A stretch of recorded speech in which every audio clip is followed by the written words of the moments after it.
All right, good evening, everybody. Welcome to the Boise City Planning and Zoning Commission public hearing. Few things to start out with for tonight's proceedings. Everyone from the public entering the hearing virtually has been automatically muted and cannot speak. As the item you're interested in comes up for discussion, you'll be called upon and unmuted. There is a chat function in Zoom. However, this is not part of the record and should only be used if technical difficulties arise. Our procedures for public hearings begins with a presentation from the planning team. Then we'll go to the applicant and then the representative of the Registered Neighborhood Association, followed by questions from the commission. After that, we proceed to public testimony, starting with those who are in person, then who signed up on the sign-up sheet in advance, and then anyone else who raises their hand virtually. If you're attending through your telephone, you can type in *9 to raise your hand. Each member of the public is allowed up to 3 minutes for testimony. We are strict with this time, so as it is limited in code. Finally, the applicant is allowed 5 minutes for rebuttal, after which the hearing will be closed and the commission will deliberate and render a decision. Mr. Chair, you have the floor. Thank you, Chris. We are citizen volunteers appointed by the mayor and approved by the city council. We make final decisions on conditional use permits, variances, and appeals, and recommendations to the city council on subdivisions, rezones, annexations, and code or comprehensive plan amendments. Any decision made tonight may be appealed to the city council, provided that the appeal is filed within 10 days of this hearing. In order to file an appeal, you must have given written or oral testimony at tonight's meeting. So that's why it is important to give your name and address when you testify tonight. We use a consent agenda. This means that if the applicant agrees with the staff report and if there is no public opposition, the item will be placed on the consent agenda. All items that are placed on the consent agenda are approved with one motion without further public comment. For items not on the consent agenda, we will hold a full public hearing in the order just detailed a few minutes ago with staff, applicant, neighborhood association, and then the public testimony. Thank you all for attending tonight. Will the clerk please call the roll? Danley. Here. Moore. Here. Schaefer. Here. Teja. Here. Torres. Here. Doan. Here. Stallings. Here. All present. Okay, so first up is we need to, we're going to make an adjustment to our agenda. It's fairly inconsequential, but nevertheless, we have to make it official. We've added an item that was created today, and it's going to be deferred to November 10th.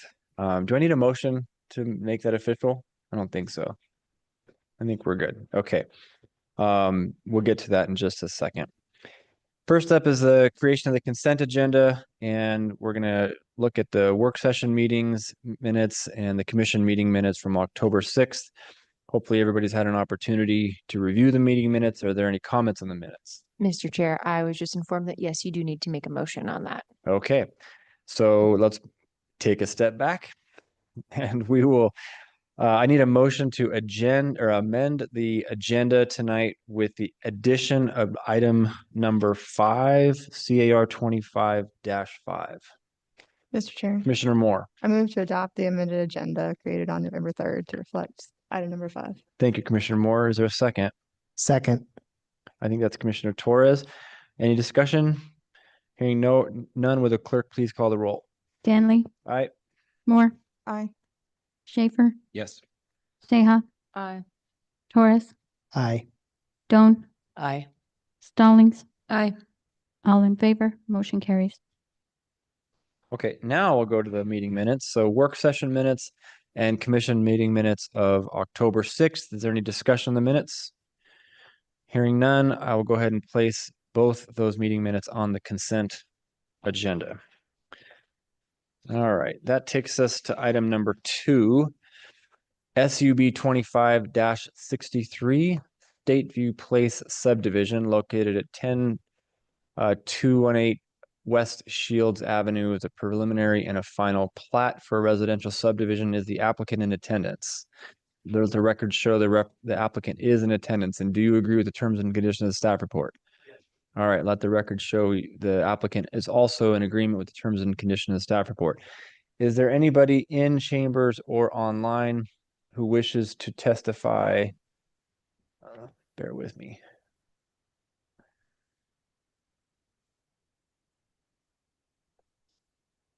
In opposition to item number 2, SUB 25-63. Just making sure. Nope, nobody online and nobody in chambers. Okay, with that, we'll go ahead and place item number 2 on the consent agenda. And that is it for the consent agenda. We'll handle the deferral momentarily. Kind of a motion to approve the consent agenda. Mr. Chair, Commissioner Moore, I move that we approve the consent agenda as constructed. very good. Is there a second? Second. Who is that? Okay, Commissioner Doan. Thank you, Commissioner Doan. Any discussion? Hearing none, will the clerk please call the roll? Danley, Aye. Moore, Aye. Schaefer, Yes. Seha, Aye. Torres, Aye. Stone, Yes. Stallings, Aye.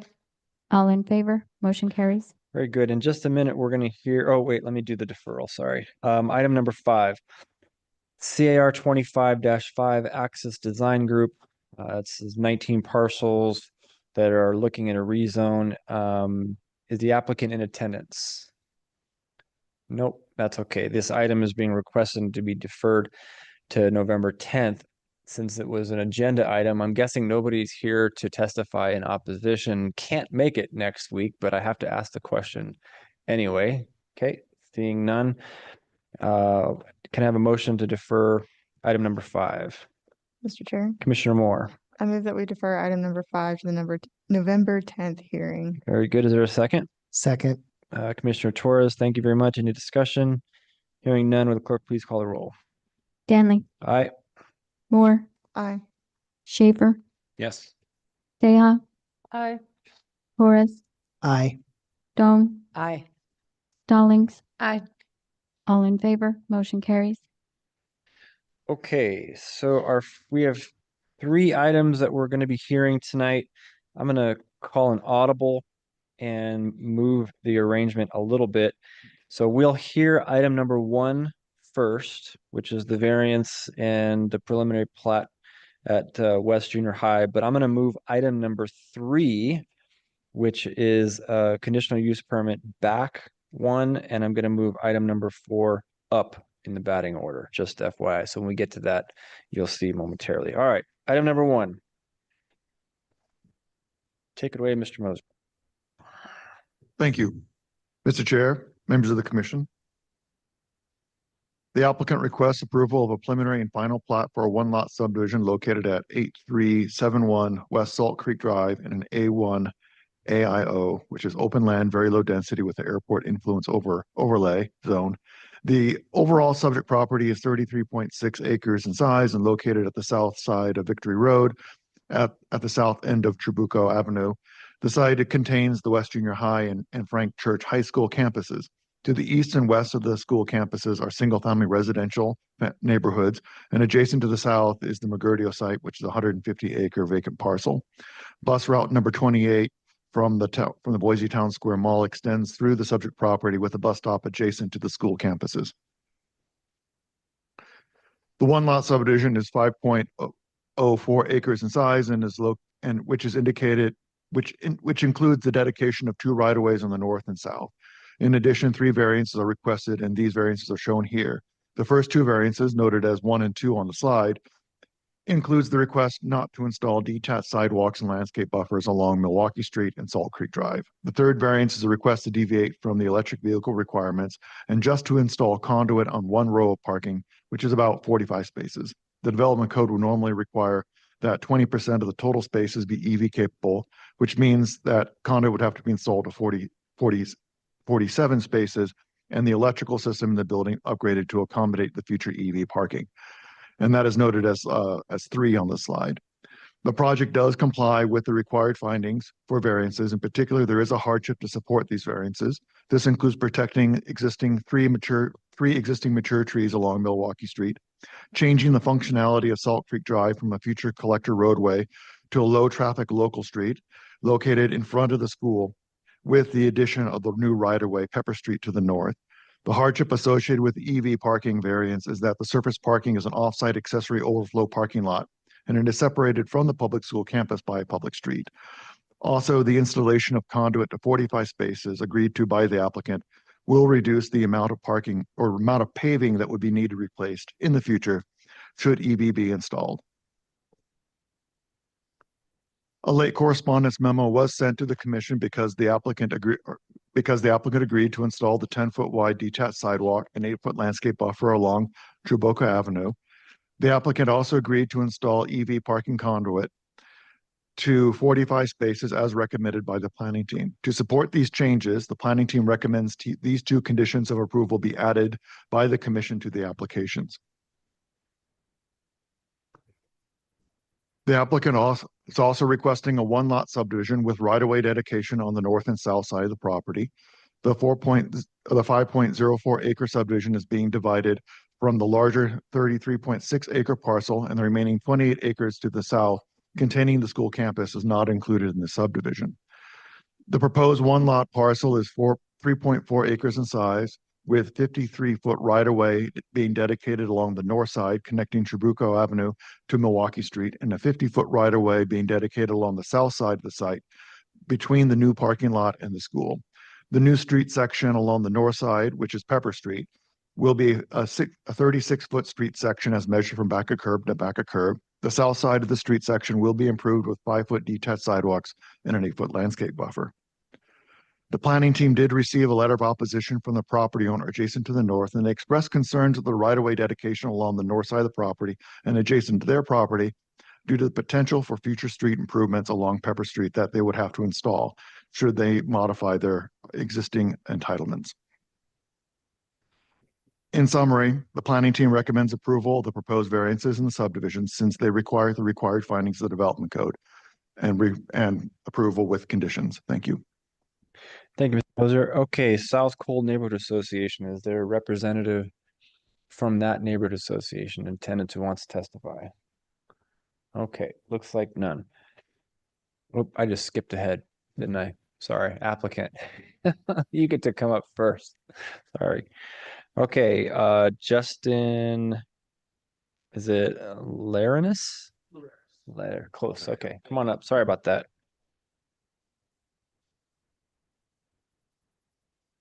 So do I need to state my name and address? Yes. Yeah, Justin Thank you. Loreris, JJ Howard Engineers, 5983 West State Street, Suite D. As David presented, yeah, the project is it's kind of funny that it's called a subdivision because it's we're not really proposing to subdivide land except for the one lot, but that wasn't necessarily necessary. We really wanted a road dedication and to pave an existing parking lot. And these two things are going to be of great service to the public and the school district. We have currently an issue with traffic during pickups and drop-offs during school hours in the morning and in the afternoon. That really stems from the conditions of the roadways of Trabuco Avenue receives about double the traffic of Milwaukee because Milwaukee is actually a private road with right-in, right-out only access to Victory. So what that forces is everyone coming from the east in the morning must use Trabuco. And if you want to head out and go west, you got to use Trabuco. So that ends up being a quite a bit of stacking going on at Salt Creek and South Trabuco Avenue. We have, it's because it's a junior high, we just have a small staff parking lot and parents waiting for pickups or parking all along the roads and Parkview subdivision. And so everyone, when we had our neighborhood meeting, was on board with this project and is happy about it. So yeah, we're not proposing any new buildings or selling any lots or anything like that. It's simply we want a roadway dedication so that we can separate our bus traffic, which currently has to use Salt Creek, to the new Pepper Street, and the traffic that will also be going to Frank Church, DTech, and the district offices can now use the new roadway north of the parking lot rather than being forced in front of West Salt Creek.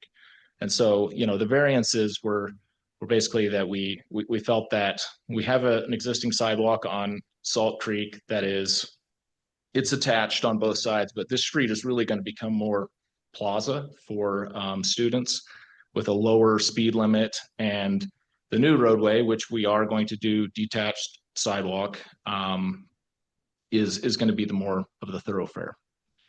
And then the other hardship, I think, along Milwaukee is we've got some existing trees we want to maintain. And again, that is a private roadway. So I think we're on board with things. The thing that came up with the letter of opposition that I'll address is the developers to the north with the 15 acres have said they don't want to give up any property for an easement for the sidewalk. In our earlier conversations with ACHD, typically when you have two undeveloped parcels, you split the right of way down the center line, and they'd be responsible for half of the roadway and the right of way, and we'd be responsible for the other half. Well, we didn't think that project was moving, and we wanted to get this done because it's a project that we've been looking at since 2016 to improve the traffic conditions at the school. And so we offered, hey, we'll build the road, but we'll set right away 2 foot north of the curb line, with the expectation that they would come in with an easement to build a detached sidewalk. And also you need a little bit of an easement at the corners for the radii of the streets. And because they have a plan that I'm not exactly sure where it's gone through the process, either through planning and zoning and city council. They don't approve of that. They said, we got to put it all on ours. But that's where it's not a roadblock for us. We can fix things and still make this work, but it definitely does come in at expense. And it's feels a little bit unfair because of, the property to the north it's like 55 units, tons of housing. And as far as I know, no right-of-way dedication, no improvement to roadways. And our project is completely improvements to public infrastructure. So that's just kind of where we're at with that. Okay. Anything else? That's all I got. All right, great. We'll have questions in just a second. Now, the neighborhood association, which still is not in attendance. So I think we can go ahead and move on to Q&A of the applicant and or staff.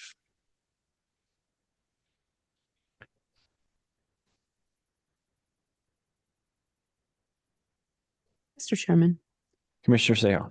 I have a question for the applicant.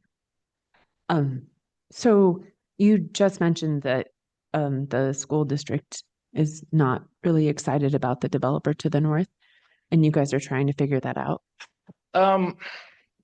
Well, we were on the consent agenda, so part of it, and this, we had, I think, it's part of I think a larger group that owns the property that the school district sold the property to years ago. And we had an agreement with, I think, a subsidiary or something of that group. I'm not sure. Tom maybe can speak more to that. I think they were going to use the school district's property for a laydown yard if they agreed to pay for a portion of the road. And I don't know if that was ever signed off on or agreed to. So we always had kind of this working relationship, I think, with those developers to the north. And there was some understanding, and I believe ACHD, this is why they, I've moved forward with this plan of setting, the right of way just 2 feet north of the curb and say, hey, it's like we're giving them more than normally would be splitting the right of way down the middle. We're building all of the road, and all that's required is going to be a sidewalk. And they said, no, we won't build a sidewalk. We won't do that. You've got to do the whole thing on your property. So that's where it comes in to being, well, okay, that's one take, I guess, but they've gone through the process, I suppose. I don't think they have like final plans or whatever, but as of right now, they're saying, no, we don't have to do any public infrastructure, no right-of-way dedication, no sidewalk easement, nothing. That all has to be on this project. Okay. So. Thank you. Mr. Chair. Commissioner Moore. Just to clarify, because there's a lot of variances in the staff report, and then like correspondence that's agreeing to other variances. So just to clarify, we have the current proposal is a detached sidewalk along Pepper Street, a detached sidewalk along Trabuco, an attached sidewalk along Salt Creek, and then an attached sidewalk along Milwaukee Street. Is that correct? Mr. Chair, members of the commission, it's changed a little bit. So what we've agreed to, or what they're doing is they're going to keep the attached sidewalk down Milwaukee because of the trees, to preserve the trees. They're going to maintain the existing attached sidewalk along Salt Creek. Because they're putting the new right of way to the north, and it's going to change it's going to take all the traffic off of Salt Creek, turn it to more of a local street where we don't think we necessarily need that type of infrastructure. But they're going to have to do a 10-foot wide detached sidewalk with landscape buffer down Trabuco because it is a collector, and they've agreed to that. And they've also agreed to do detached sidewalk, 8-foot landscape buffer along Pepper Street, the new right of way to the north. And then there's the EV parking. Perfect. Thank you. Okay, other questions? Mr. Chair, Commissioner Schaefer, sorry. question for staff. So David, just to get a clear understanding of what's happening with this Pepper Street's the northern. Yeah. Across, right? So the ground there is school district ground. It's within their boundary. And they've been directed to dedicate right of way for ACHD. Is it that simple? Mr. Chairman of the commission, that is correct. They're dedicating the right of way, 50-foot right of way section to ACHD to get that new road in on their property. Okay. And then the development to the north end, the well tower development, I recall seeing that come through the process at some point in the last year or two. Does that ring a bell? It's been longer. Mr. Chair, members of the commission, I believe that was approved with a PUD back in 2022. A design review got approved in 2023. Okay. It's for 301 multifamily dwellings, a project. Gotcha. Okay. And what was contemplated along that their southern boundary? This sign is actually the approved plans from the last DR for it. So basically they have multifamily across that south property, and their backyards are going against Pepper Street. Because at the time this was approved, Pepper Street we didn't know it was going to happen. That was just an interior side property line. And this is what they have approval for. And they have entitlement for this. So that's the rear. So that's the rear setback. So the city's view, that's the south boundary for them is their rear setback. Mr. Chair, members of the commission, being that's all one parcel, I think. So we would probably consider that to be the front. So Pepper would be the rear property line when this was approved. Okay. Okay. Thank you, Dave. Mr. Chair, Commissioner Moore. looking at that plan, that kind of, if you can pull the plan back up. What were those sidewalks coming south towards Pepper Street? Were those just to access that kind of rear setback? Mr. Chair, members of the commission, I think the approved sidewalks for this project were 10-foot detached sidewalk along Trabuco Avenue with a 8-foot landscape buffer. And I think there were 5-foot attached sidewalks down Milwaukee that basically just sort of stubbed south because they didn't know what was going to happen. Okay, but Mr. Chair, Commissioner Moore, go ahead. I'm seeing what looks like some sidewalks or something on the south very property line of that. Is that what I'm seeing? Mr. Chair, members of the commission, there shouldn't be any attached or any sidewalks along the south property line on Pepper Street because that was an interior, unless it was a pathway of something. Gotcha. Okay.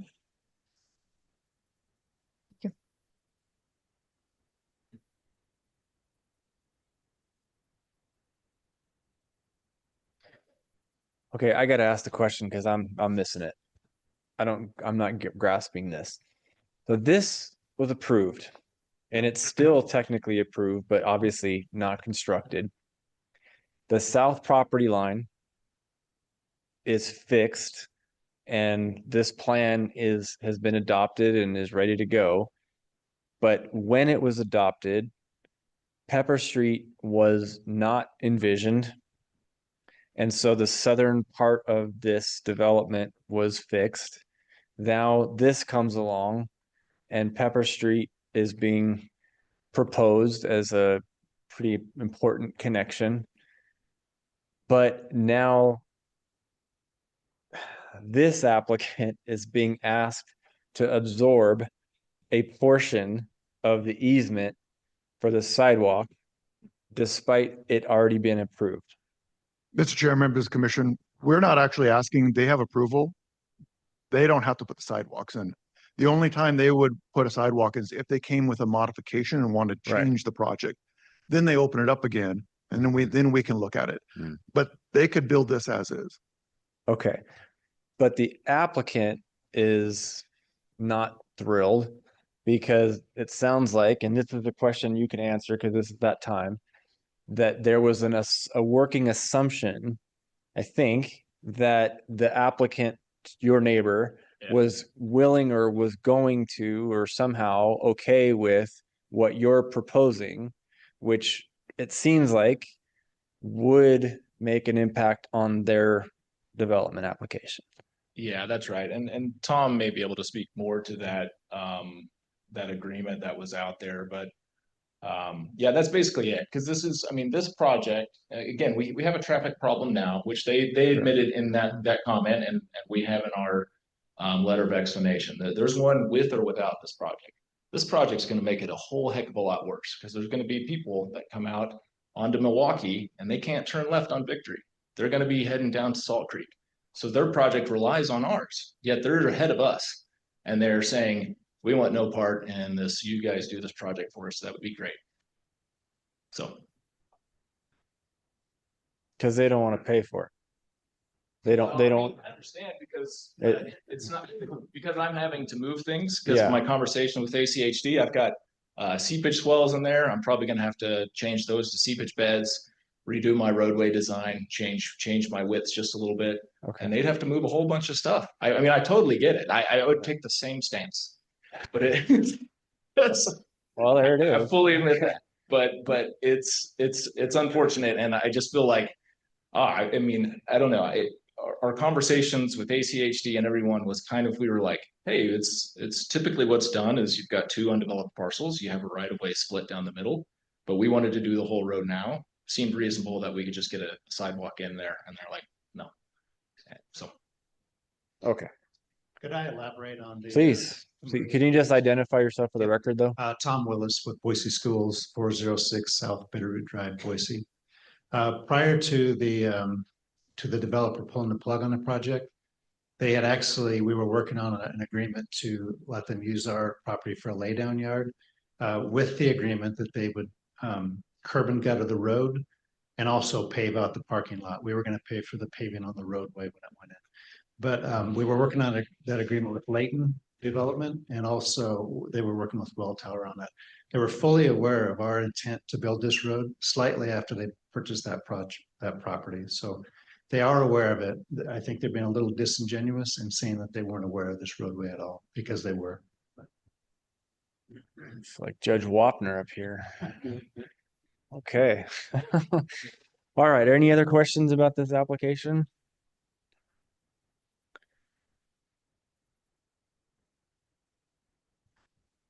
Nothing on the EV stuff?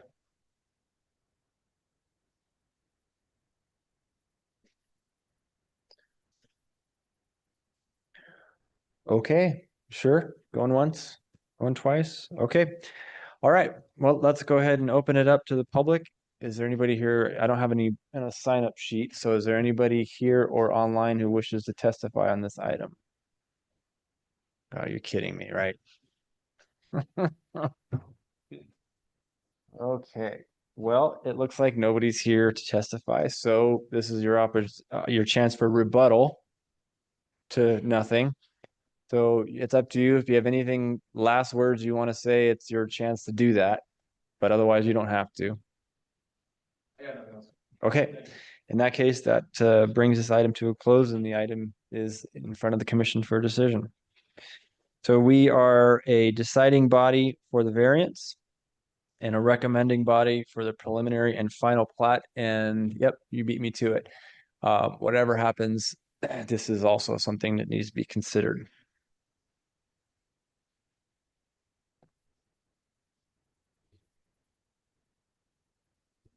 Mr. Chair.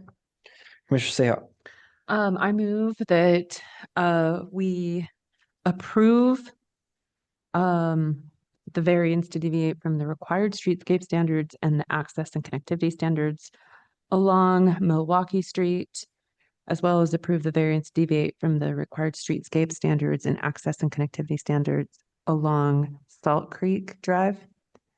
And then I wouldn't incorporate these conditions of approval. Am I missing another variance?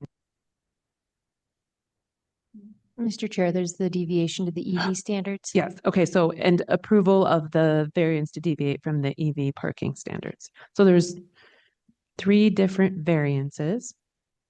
And I guess my question would be, these conditions, those would be included in the Terms and Second. conditions, yeah. terms and conditions of the variance? These would be your final terms, the final recommendations and final requirements, I should say, of the applicant to satisfy the variance.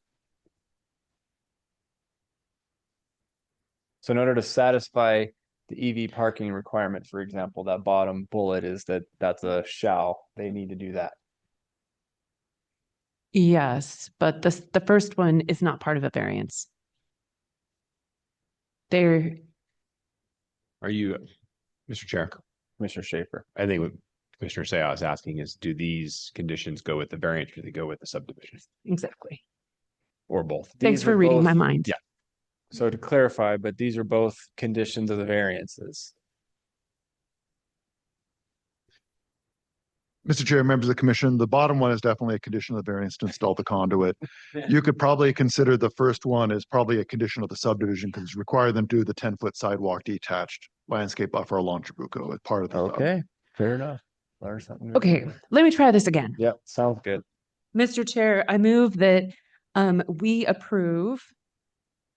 Sorry, let me go back to my notes. We approve the variance to deviate from the required streetscape standards and the access and connectivity standards along Milwaukee Street.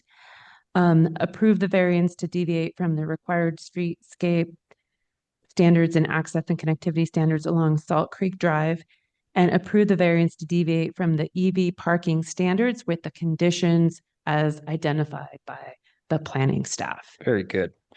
All right. We have a motion by Commissioner Seha with everything that she just said. Approval of the variances as recorded in our packet and being presented this evening. Is there a second? Second. That was Commissioner Stallings. Okay, any discussion? Mr. Chair, Commissioner Moore. to clarify, does that include the subdivision or is this just the variances? It's just the variance. Okay, just the variances. I don't have anything to add to the staff report and then the updated correspondence that was provided to us last Friday. Okay, any other discussion? Mr. Chair. Commissioner Schaefer.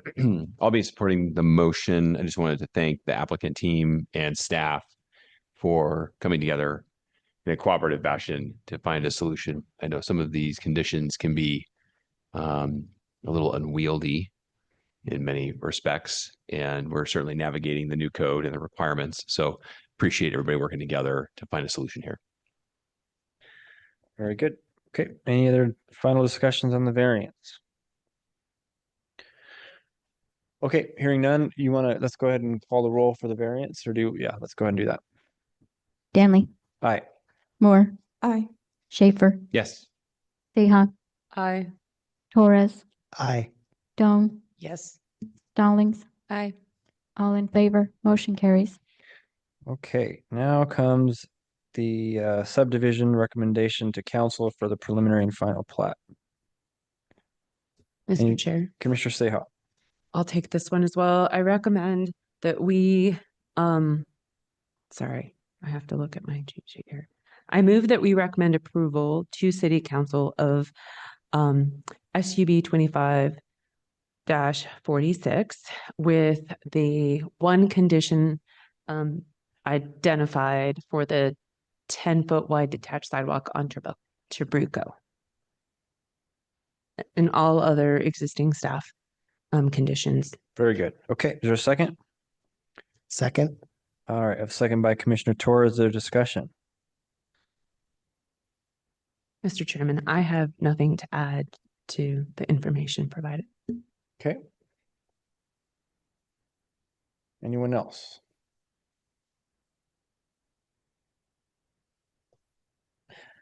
I'll just throw in real quick. I think with respect to the street, this Pepper Street, I think it's what's being proposed is fine. I mean, at the end of the day, I think that you're going to have 300 plus units who are very likely going to use that sidewalk when they go for a nice walk on this private or this public property, especially after hours. And linking to the collector, it seems to me like it stands to reason. And so I've got no issue with that. I think it's perfectly valid. So, all right, any other discussion?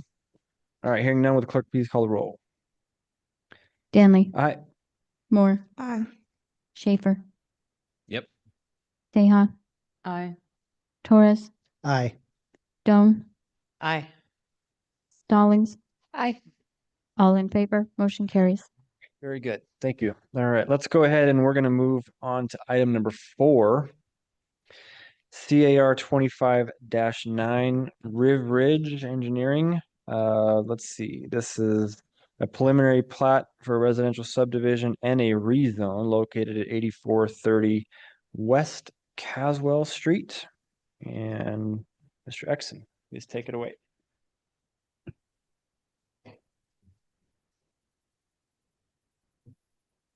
Good evening, Commissioners. Before you tonight is a rezone of 9.66 acres and a preliminary plat for the Adelaide Village subdivision, which is composed of 59 buildable and 6 common lots.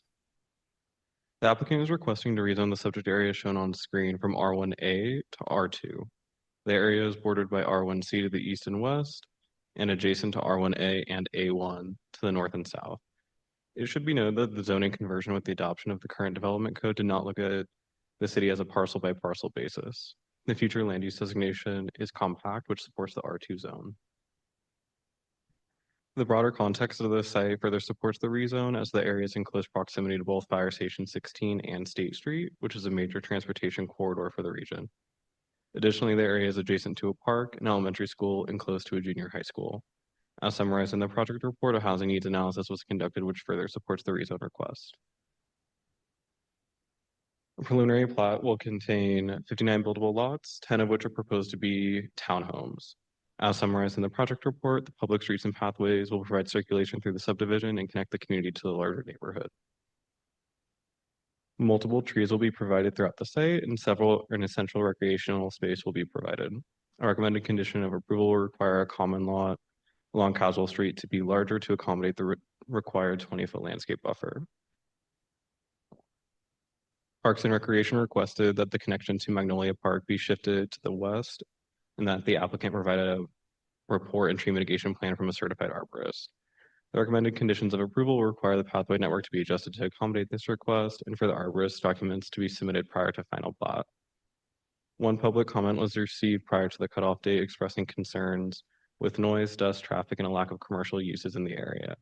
With the recommended conditions of approval, the subdivision meets the requirements of the development code. In conclusion, the planning team recommends approval of both the rezone and the preliminary plan. I'd be happy to answer any questions.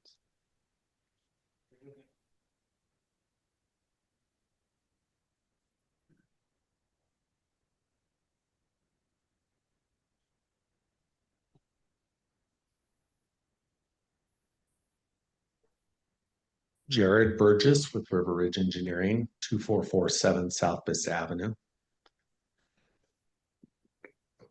I have to thank Doug. He was very clear on what we were trying to do. It's essentially the development of this property to a residential area. We've looked at a lot of things and I think we have addressed most of them. I think the concern that was brought up in the comments was a valid one in that they were concerned with access, dust, standard things that are basically around all construction. I think as long as that the developer follows through with standard procedures, I think we'll be able to mitigate most of that. I believe that we've already made changes based on the comments we received, including shifting the lot to allow for the access to Mongolia Park to the north, as well as adjusting the right of way to 2 foot behind the curb behind, along Caswell, and the sidewalk being placed in an easement, allowing for an additional area in excess of the 20 feet required.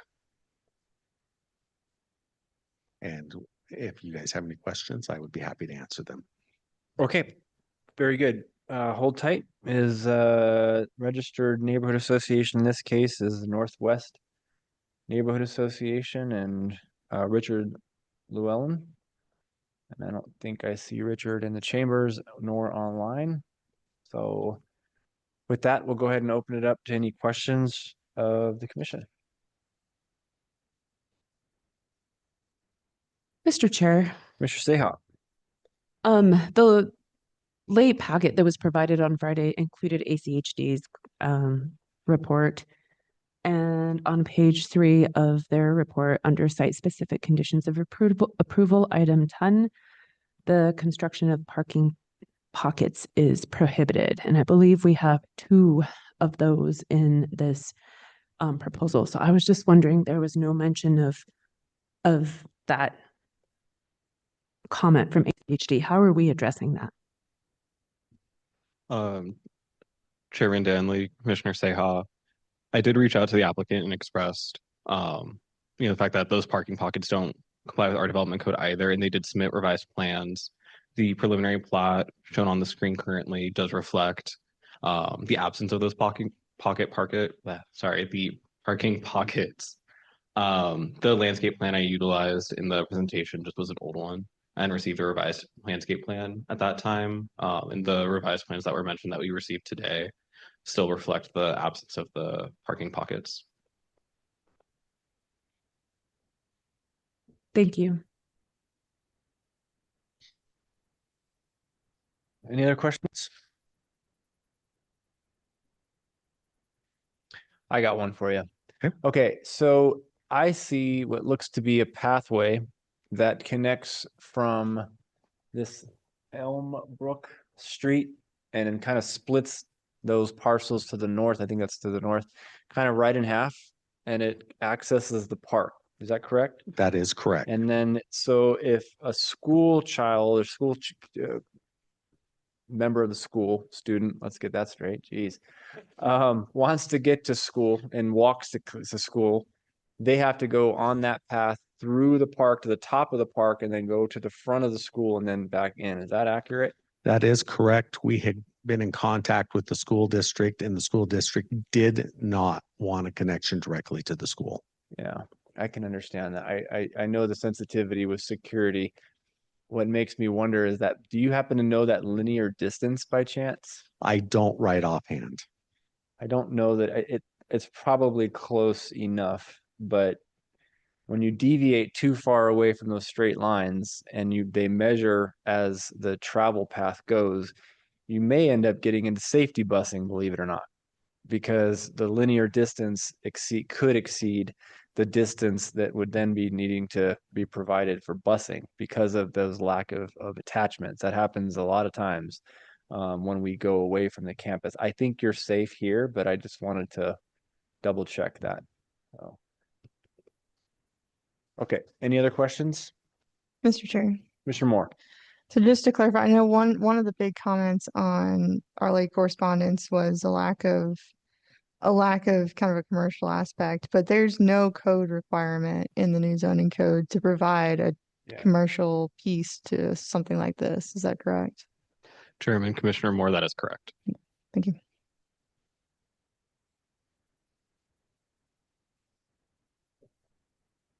Okay, anything else? All right, I think we're good. So go ahead and have a seat, and we're going to go ahead and open it up to public testimony. Is there anybody I don't have anybody in sign-up sheets up here. So is there anybody in the chambers or online? who wishes to testify on item number 4, CAR 25-09? Nobody. Okay. All right. Well, rebuttal time again. We're 2 for 2. Anything else you want to add? You're good to go. Okay, in that case, we'll go ahead and close the public hearing and the item is before the commission. We are, just a reminder, rezone and preliminary and residential, or for residential subdivision, so we are recommending body for both. Mr. Chair, Commissioner Moore, I move that we recommend approval of CAR 25-9 and SUB 25-24 for all the terms and with all the terms and conditions in the staff report, because of the reasons listed in the staff report. those would be good reasons. Okay, is there a second? Second. Was that Commissioner Torres? Oh, who said that? Oh, Commissioner Doan. Doan, sorry. Okay, I have a motion by Commissioner Moore and a second by Commissioner Doan. Is there any discussion? Mr. Chair. Commissioner Moore. Yeah, I think, this is a pretty, appropriate rezone. You're rezoning to a similar zone as your adjacent properties. It's a similar kind of lot size, a similar density arrangement. I think it's very appropriate, very thoughtful, and the connection to Magnolia Park, I think is well placed and hopefully will be utilized. Totally understand the desire for a commercial piece in this area. I can see exactly what the public comments was talking about, just looking at the plan, but again, there's no code requirement for something like that, and so we can't require anything like that, and it is an appropriate subdivision and rezone given the adjacent neighborhoods. Okay, very good. Thank you, Commissioner Moore. Any other discussion? Mr. Chair, Commissioner Torres. I second everything that Commissioner Moore said. I agree. It would be nice to see some commercial in this project, but the code doesn't require it. It is good infill in this area. The rezone makes sense to me. It will result in additional housing, and as I'm sure people hear me say every week, we need more housing in this city and in this valley. So I will be in support of the motion. Okay. Last call, any comments? Hearing none, will the clerk please call the roll? Danley. Aye. Moore. Aye. Schaefer. Yep. Seha. Aye. Torres. Aye. Doan. Aye. Stallings. Aye. All in favor, motion carries. Okay, we'll have one item left. Let's go ahead and take a quick 5, and you want to recuse yourself now so you can. That's okay with you. Ah, I'll make it official. yes, okay. Go ahead. Mr. Chair, I will be recusing myself from the next item, which is CUP 25-35, as I'm a partner at Land Group. Very See you good. next week. That's a good reason. See you next week. Thanks. Thanks all. Okay, we ready to rock? I think we're gonna get everybody back. Okay, let's go ahead and move on to our final item of the evening. This is item number 3, CUP 25-35. The applicant is the Land Group. This is a modification of a conditional use permit to expand the existing sports complex located at 1507 South Oakland Avenue. And Mr. Exon, you're up again. Good evening again, commissioners. Before you tonight is a CUP modification application to expand an existing sports complex on 10.46 acres located at 1507 South Oakland Avenue in an R3 HSO zone. Specifically, the request is to expand the eastern field and modify the approved schedule from 2002. The subject area, as shown on screen and summarized in the project report, is within close proximity to BSU, multiple bikeways, and bus stops, providing a variety of transportation options. Additionally, the location within a neighborhood activity center indicates that a variety of transportation methods are expected to occur. Lastly, Boise State University provides a shuttle from Albertson Stadium, which is incentivized with free popcorn. The proposal would remove 34 automotive parking spaces, and the applicant proposes to add 48 additional bike parking spaces and 17 micromobility spaces. The addition of these spaces results in a net increase of 31 spaces. The availability of on-street parking was not considered as part of the review. The modification of this schedule provides flexibility and alignment with NCAA standards. This includes wider timeframes for when practice can occur during the day, additional preseason activities, and limited outside rentals. Public comments were received both in support and opposition of the project. As summarized in the project report, a majority of opposition references the utilization of on-street parking congestion in the neighborhood. The city of Boise does not prohibit on-street parking within the public right-of-way. The planning team finds the additional transportation options provided to mitigate for the loss of parking. A standard condition was omitted from the published project report and is shown on screen. In conclusion, with the addition of the condition shown on screen, the planning team recommends approval of the conditional use permit, and I'd be happy to answer any questions. Okay, very good. Thank you very much. And let's go ahead and go to the applicant.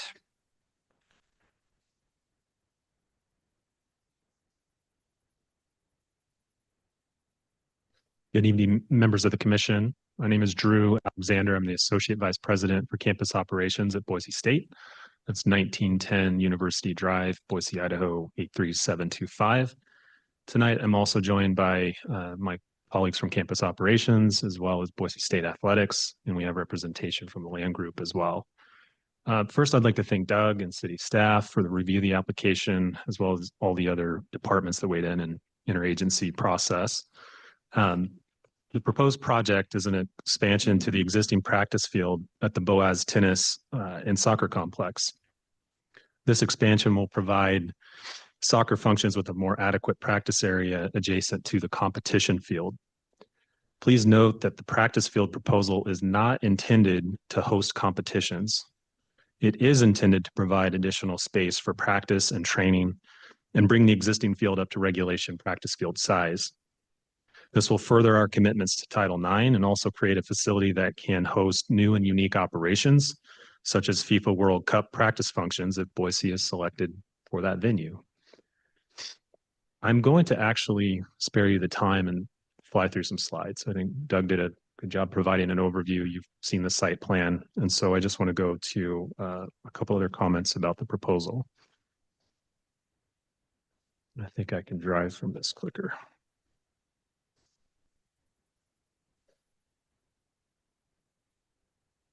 This will just give you a bit of perspective here where we're shifting to with transportation. The area to the left middle highlighted in blue is the space that we're discussing tonight. I have also circled a couple of facilities on campus. One is the Lincoln Parking Garage, and the other is that Albertson Stadium lot where we can and do offer shuttle routes, shuttle service for folks attending these games. We do incentivize that. We offer free popcorn to folks that do that. The Bronco Shuttle has, over the last 4, 5, 6 years, really become a linchpin for the university's transportation efforts.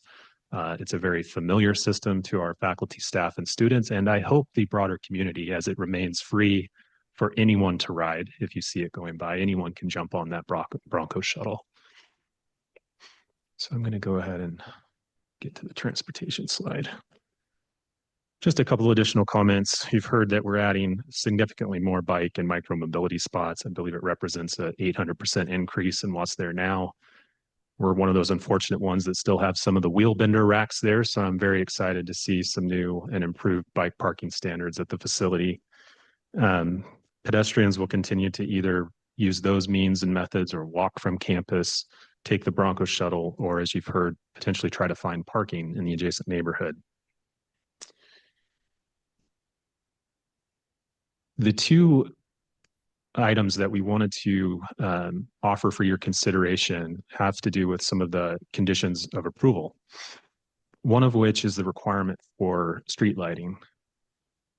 The nearest street light to this area that we're discussing tonight is 500 feet away on West Oakland and Howe. What we would offer for your consideration is for us to actually put a pole and fixture to the exact specifications as requested by Public Works in one of the two areas circled in red. That would allow us to connect it to on-site electrical. If we weren't to do that, we're looking at probably a significant amount of trenching and disruption along the corridor to reach that other pole. We've also looked at the overhead situation. There's not a proximate overhead pole. So this is an option for you to consider tonight to satisfy the requirement for a streetlight. And it gets very close to that intersection that Public Works called out. It's a peculiar intersection. It just has two legs. But especially on the plan, that's the top left option. It's actually kind of on the east side of our parcel. Gets very close to that intersection. So we wanted to just have that conversation. Lastly, we're hoping to also just have for your consideration some information about the tree mitigation requirement. After receiving a land use approval, such as this conditional use permit, Boise State actually enters a fairly atypical process for any type of construction work. For any land owned by the state of Idaho by and through the State Board of Education, building permits are actually issued by the Idaho Division of Occupational and Professional Licensure, otherwise known as IDOPL. For this reason, and in accordance with the state of Idaho's Local Land Use Planning Act, we do adhere closely to zoning provisions and, where possible, allow for agency-to-agency conversations and agreement for elements such as signage, parking, and other elements. This approach allows for pragmatic decisions for unique applicants like the university who administer large and complex campuses. Our ask to the Commission is to encourage a similar conversation to occur, identifying areas where conditions of approval, such as tree mitigation, can be resolved through a larger, more comprehensive approach. By doing so, we ask for a waiver of the tree mitigation requirements for this project while a development code discussion occurred. This approach allows us to work closely with the city to develop a tree mitigation and planning strategy that considers our 200+ acres of campus and satellite properties within the city limits. I've also just added on this slide that the property has a heavily wooded area along the creek that runs along the Bub Canal. It's this area here, probably far exceeds what tree requirements would be for a parcel of this size. So wanted to offer that for your consideration as well. But as you've heard from staff, Boise State is a designated higher education tree campus through the Arbor Day Foundation, and we value that achievement. So more than anything, we want to continue working with the city to make sure that we continue to hit marks like that, but also satisfy the city's vision for tree plantings across the city, but in doing so with a bigger comprehensive lens with our campus. Thank you for your time. And I think I don't answer questions now if I was following the last few, so I will have a seat. Not just yet, almost there, probably in just a second. Okay, is anybody here from the neighborhood association? This is South Boise Village. I have Ryan Shackelford. I don't see Ryan signed up. Not in chambers. Okay. All right, with that, let's go ahead and open it up to questions from the commission.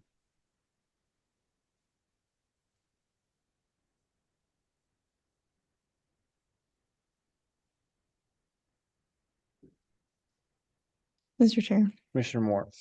So this is a question for staff. So on the street light, it just says at the intersection of Highland and Oakland, but that intersection, I think like applicant pointed out, is kind of, there's not a whole lot to the streetscape along that intersection, kind of like you would anticipate with a typical streetscape.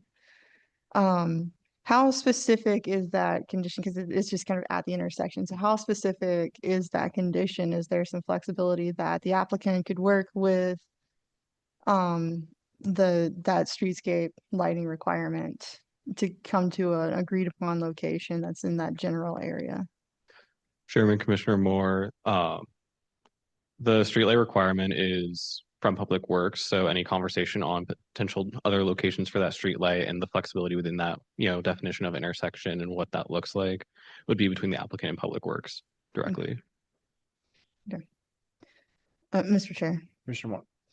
I mean, I think in my mind, just kind of running through in my mind, from what I can see, if you're thinking about the four corners of the intersection, you're kind of thinking in that, I guess, that kind of far left, and I'm looking at the land groups sheet C0.0. but you're kind of looking at that very far brown field that's right at the top, the northeast corner of their practice field. It's just kind of like the first area that would be, if this was a traditional four-way intersection, that would be kind of like one of those potential corners. So just kind of, it seems possible, but I don't know if, it doesn't seem like something that's really good for the commission to dictate right here, because it is kind of a public works thing, and public works is not available at, this hearing. Is that correct? Correct. Public Works is not available tonight. Okay.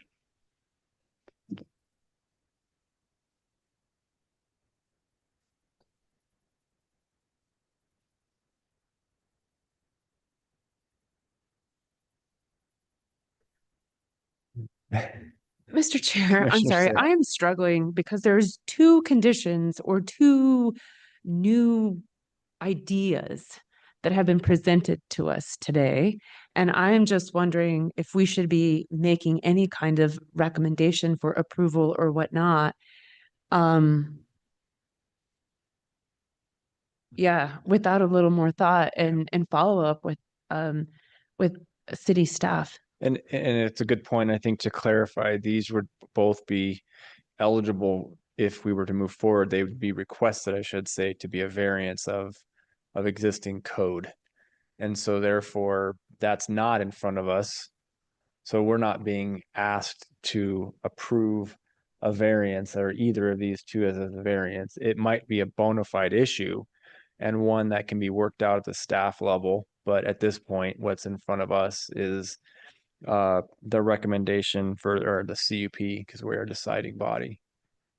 So it's the modification of the CUP that we're really hearing today. As much as we might be sympathetic to the issue, those are going to be things that are likely held at the staff level. Is that correct? Chairman, the streetlight conversation would be between Public Works and the applicant directly, Right. because that's coming through as an agency comment. The tree mitigation would be filed through a variance. Okay, there you go. Mr. Chairman, Mr. Torres. My question's for staff. This comes up over and over again on these types of projects, questions about the on-street parking. And you mentioned in your presentation that staff did not consider the on-street parking. Can we talk a little bit more about that and explain that for people who might be concerned about that, why we don't consider those when we look at these projects?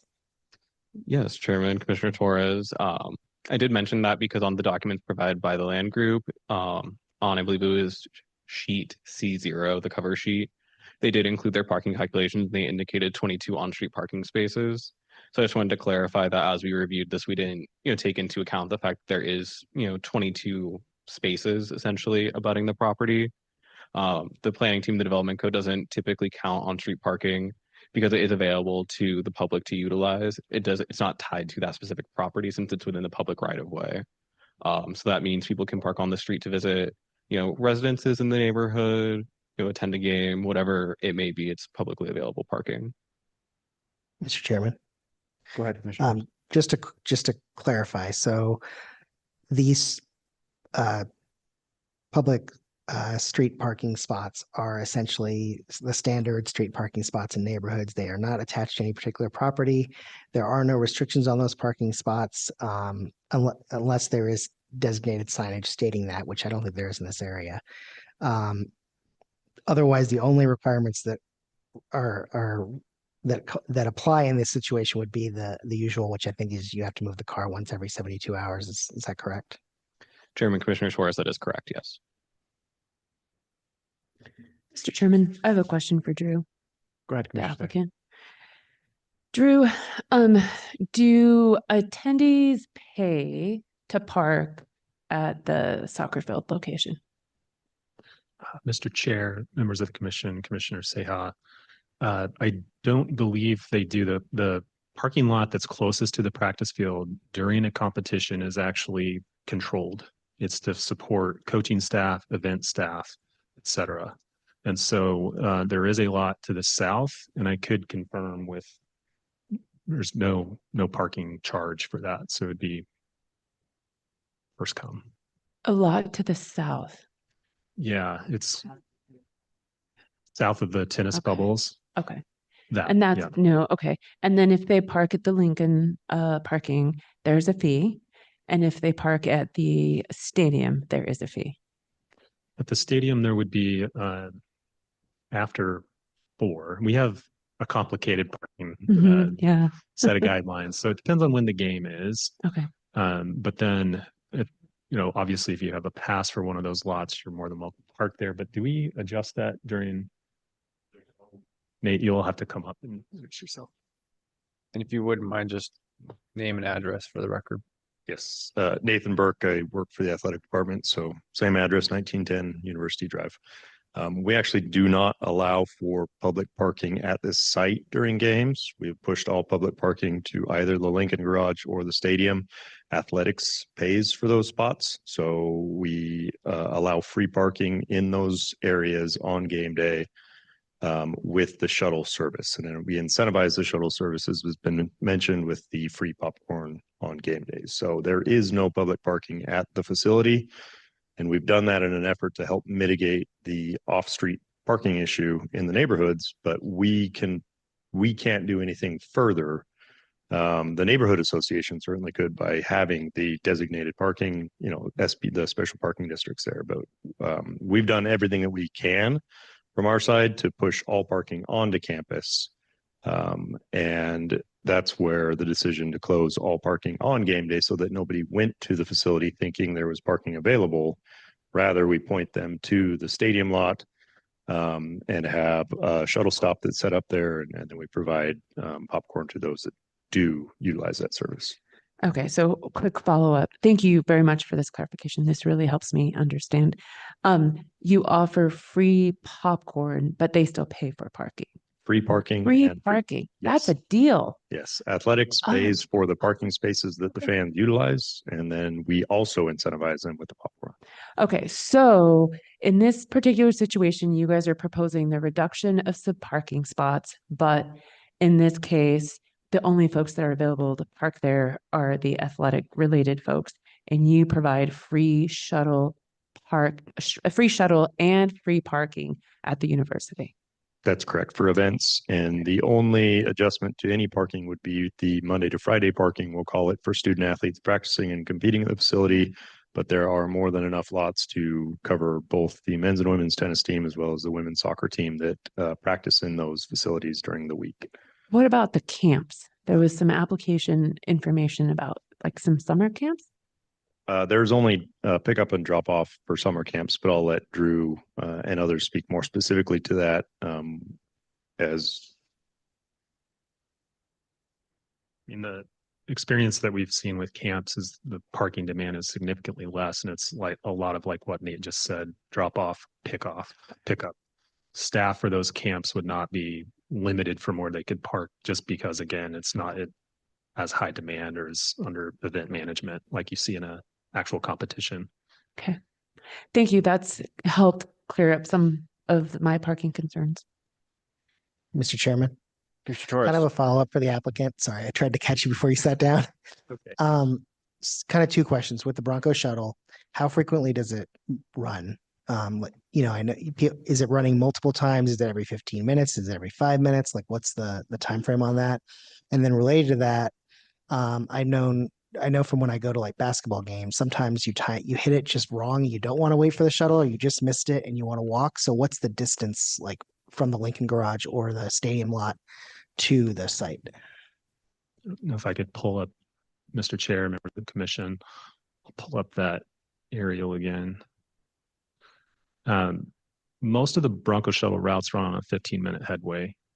And I can again confirm with athletics since they're familiar with those day of operations. But like our orange route that goes downtown runs on 15-minute headways. So to the lot, to the facility and back.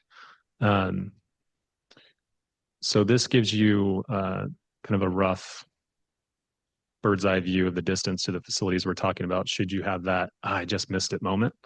The Lincoln Garage is about half a mile away. I would say then that the stadium lot is about a true mile away. So depending on your speed, I mean, you're looking at a 10, 15-minute walk to get from those venues to the facility itself.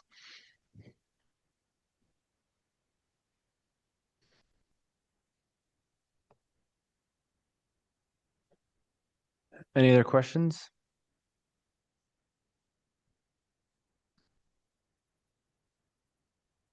I thought I saw in our packet, maybe I'm seeing things. I did forget my glasses, so I thought I saw a timeline of this parcel and it's the chronological order of things. But the applicant is saying, the application is saying that this unofficial use has been in place since 1990 for this to be a practice field but just not an official one. And so when was the actual official soccer field that is in use approved? Do we have that? I thought I saw that, but Yeah, Chairman, it's towards the beginning of the application packet, and I can double check that as well, but I believe it was 2002 is when the soccer portion of this athletic complex was approved. Back in the 90s, it was initially approved for the tennis portion. okay, So it's operated as a sports complex so generally it's for a been while. an unofficial practice space since before it was made an official. At least the other parcel next to it, or space next to it rather, was made official in 2002. That's the chronological order of things. This is interesting to me, but okay. But otherwise, operationally, it's currently being used as a space for practice, but not necessarily as an official practice space. Is that accurate? Mr. Chair, I might try to clarify the historic use. I think the use of practicing has been approved via those older CUPs. What we're looking at doing is making that field an official size for. Right. So the use of practice has been permitted going back to the probably 2002 that we just heard.